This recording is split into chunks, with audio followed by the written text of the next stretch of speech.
Fallen here, and look who I found on Myrtle Broadway. Oni-chan, what's up, Snake Eyes? How you doing? We're here to talk about Demon Slayer. Season finale. We got our 45-minute ultimate episode. Yep, and it was a nice way to close out the entertainment district. Really looking forward to next season. Like that little snippet they give you, little touch of Doma. That was just kind of intriguing you, pulling you into the next season. So, if you didn't know yet, Doma is upper rank number 2. There was a lot of parts of the show I didn't agree with. I feel like the Tengen's wives were kind of underutilized. They had the one, came in clutch with the arrows at the end. No, you mean the kunais. Oh yeah, but she shot it out of a thing. Yeah. Felt like arrows to me. It's like, Studio Ufotable, whoever is writing these checks, you have to be careful. I don't think they're bottomless. We're going to run out of animation if you keep doing what you're doing. But keep doing what you're doing. I mean, from what I heard, they went over budget with the last few episodes. What was it, like episode 5? They went over budget? Yeah, but it was totally worth it. It was like, just cut them a check at this point. Like, they need to keep doing this. This is keeping Demon Slayer on the top of animes right now. Overall, I feel like this season, our breakout character was Nezuko, and that's why Snake Eyes over here. It's like paying homage. I know I look like hippie Jesus, but honestly, Nezuko was the all-star, the MVP. Without her, these guys would have been in the grave from the beginning of the season. I have to disagree with you. It's like she took out one of the weakest demons. They just weren't applying themselves. As an infant demon. It's like, just wait for her to grow into her powers. But her development. The curves. I mean, was that necessary? Maybe not. But I feel like it paid homage to her ascending into a higher demon form. They all seem to look beautiful to the naked eye, I guess. I don't think you've seen it. I've seen it a little bit ahead, and I can tell you it's like they're more in line with demons than you think. Well, I haven't read ahead. I haven't been spoiled. I don't want it spoiled. But yeah. Let's start from the top. Like at the beginning and stuff. It's like when we first met Tengen, him kidnapping the girls from the Butterfly Mansion, their interactions and stuff. Like how Inosuke was enamored by the man, and I really like how Inosuke's like really matured since the Mugen Train arc. Yeah, definitely for sure. I mean, it did kind of take me aback at first how Tengen was. At first, mind you, was kind of like the polar opposite of Rengoku. We just come off of losing Rengoku, very beloved character for being in a show for such a short time. And then we get Tengen, who's pretty much an asshole. But, it's all with purpose, and he does display honor, loyalty, the leadership material that earned him his title in the first place as the show goes on. And then my boy Zenitsu and stuff. Thunderclap and Flash sixfold. Thunderclapping throughout 3-4 episodes. Even he had character development. He grew up a lot during this season. I felt like it didn't count as much because he was asleep for most of the season. I mean, personally, I can't wait till he's awake and doing this stuff. But yeah, that's his subconscious mind. So you can clearly see, like, This is his moral, this is his moral grounding and stuff. This is who he is deep down. Yeah.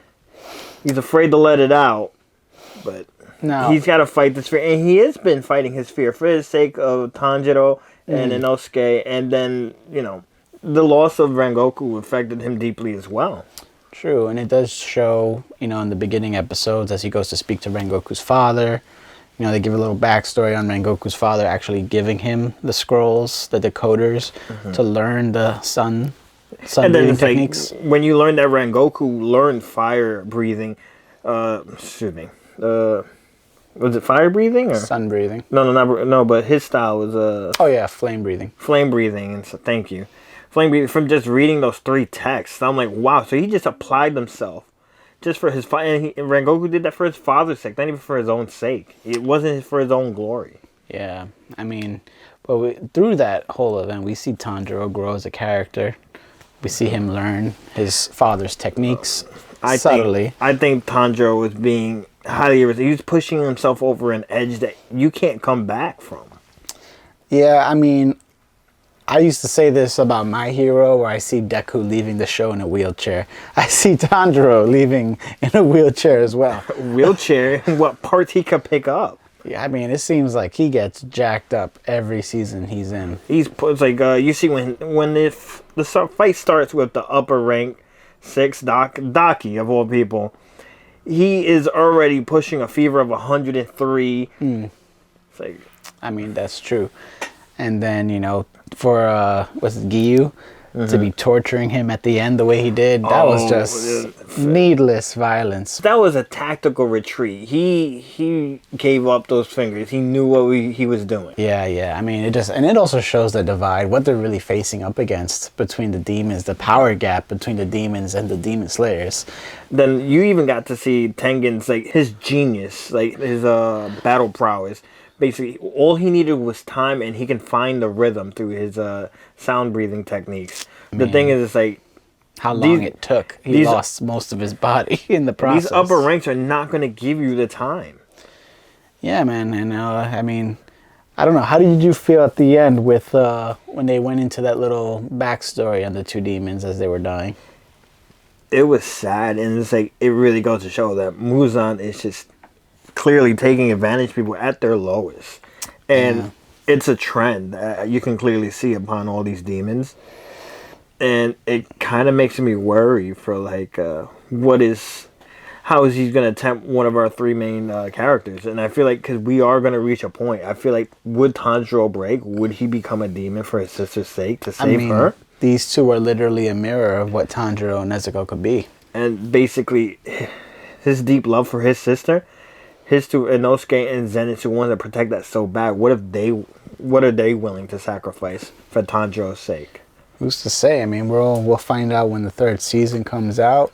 I mean, hopefully it's not too long of a wait, because that'll be crazy. Like, I don't want to wait another year and a half or 2 years until that next season comes out. Yeah. I think we should be getting it for winter of 2023. I'm looking forward to it. We're going to get introduced to another two Hashira. We're going to see more of Mitsuri. Her costume. Her shapely form, you mean? And then also the Miss Hashira. I'm forgetting his name, but from what I understand, he is the youngest Hashira ever. He joined up in 3 months, became a Hashira. He's 14 years old.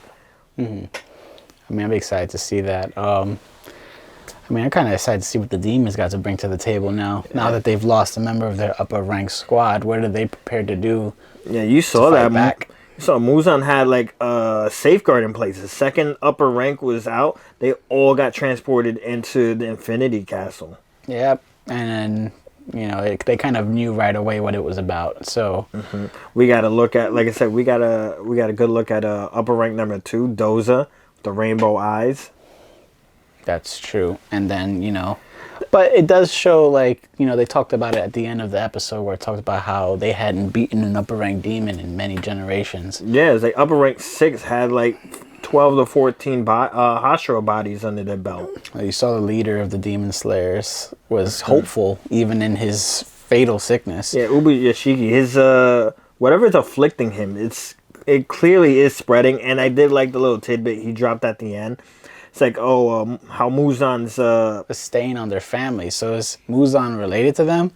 Is he an ancestor of theirs? And are they cursed because he comes from them? I feel like he is. Like he said, it's a family curse, and then Muzan clearly has a huge fear of death. He's doing whatever he can. I mean, he's shape-shifting back and forth. He's giving power to all these underlings. He's threatening them with death if they don't succeed in killing Hashira specifically.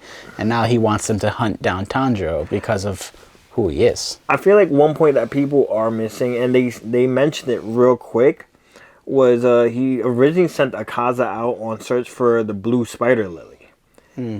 As far as I know, in most Eastern beliefs, the red spider lily is usually associated with death. So whatever the blue spider lily is about, I think it may have the opposite effect. It may be related to life, and it may be Muzan's key to avoiding the, not being killed by the sun. I think that's his only weakness at the moment. True. but I know he's definitely going to be gunning for Tanjiro next season because I know they touch on it very briefly during their fight where she had the female demon. Yeah, she it's like had Muzan clearly has PTSD off from of this, his father. So if his father came close to killing Muzan at some point, it would show why Muzan killed this kid's family in the first place. Even Rengoku Senior, when he saw him, he saw the mark, he saw the Hanafuda earrings. He dropped his liquor. He was shaking himself. You have Hashira is that honestly, even though he's a drunkard, I feel like Rengoku Senior is still in his prime. No, and I hope to see more of his story in future seasons. I doubt it, but I don't know. You guys might know, but I do not, and I want to keep it that way. Okay. But yeah, so I mean, I'm excited. It's a great series. It's definitely deserving of its continuous nominations for Anime of the Year, best fight scenes, best movie. They did announce that this next season is not going to go to the movie theaters. They're going to keep it on TV. They're not going to do a movie TV to just rush through it, and I kind of do like that. I do appreciate that because I didn't really like spending the first half of the second season rewatching the movie. And as much as they said they promised extra scenes, it was really only that first episode. It was no. They had a lot of minute details that they changed, and they rearranged certain scenes. But it was like that's for someone who's like speculating. It's like you have to really be focusing, really looking for the needle in the haystack there. Yeah. But I mean, to the normal viewer, they didn't really notice any difference other than that prologue episode that they gave. But I mean, I really hope that they don't do that this time. As much as I enjoyed watching Mugen Train in theater, I do hope that it just starts off with the next season. So next season, we'll be heading straight into the Swordsmith Village. Because as you know, Tanjiro messed up his sword again, and we know the antics that follow every time he needs to get a new sword. My man is going to get stabbed for sure this time. There's no tree he can climb up where he's going to be safe. I don't know, man. But, I mean, I'm really excited. I'm kind of interested to see how they recover from these injuries, even. Like, Yeah, like Tanjiro got stabbed under his jaw. He's had eternal bleeding. Like you can see the blood in his eyes. I think he's had eternal bleeding for like the last few seasons, like the last 2 seasons together. That was the fact that he's got to keep himself sick to channel the sun breathing. I thought they were all gonna perish from the poison alone, but I really like that Nezuko figured out, hey, she can burn away demon blood, and so she can burn away the infection that Gitaro like hit them all with. Thanks for noticing. Thanks for the appreciation. I dig it. And I can't wait to see how You really I'm really this. You're really feeling that way, aren't you? It's growing on me. It's growing on me. Let's hope it's not literally growing on you. Nah, sadly not. It's all fake under here. But yeah, I mean, I really can't wait to see what Nezuko does. Like why is Muzan afraid of her? Like he really wanted her gone. Because and then the way she's developing, she's Hashira level. And she's really consumed nobody. While remember the former 12 was it? He consumed to a certain point where he couldn't grow anymore. Yeah, I mean it's kind of crazy. And I mean, why would Muzan intentionally create a demon that can kill demons? Like I don't think that leads me to believe that he can't. Whatever he was doing when he eliminated Tanjiro's friend, I don't know what his goal was. I think he knew who they were. But I don't think it was an an intention to turn any of them into a demon. I don't know. I guess we'll find out more with next season. For sure. And I hope to find out soon. I don't want to wait till next year, even though we have to. Yeah. But we got plenty of other animes to look forward to. We got Attack on Titan. We'll still finish up. Yep, there's still a couple episodes left. I can't wait to see them. Be heartbroken all over again. In the meantime, we'll still be bumping that that intro. Yeah, I mean, I downloaded that song. Like, it's my workout song. It's my morning alarm. The rumbling, man. We got the 1,000-Year Blood War arc, and we have the next season of My Hero Academia to look forward as well. When is that even happening? I want to see it soon. That's fall. Yeah, I mean. Oh, and then we also have the most current thing coming up, the Jujutsu Kaisen movie in March 18th. We're going to be out to see that. We'll have another video or article ready for you guys. We definitely want to keep you guys informed about what it is we're doing and up to date on animes and movies and whatnots. Okay, so we'll be signing off. subscribe. Keep it locked here for all your pop culture views, news, and rants. And, leave some comments. We'd like to talk to our viewers. Whatever ideas or insights you might have, we'd like to discuss. We'd like to debate back and forth. It's kind of why we're doing this. So, do leave some comments if you feel inclined to. Till next time. All right. Later.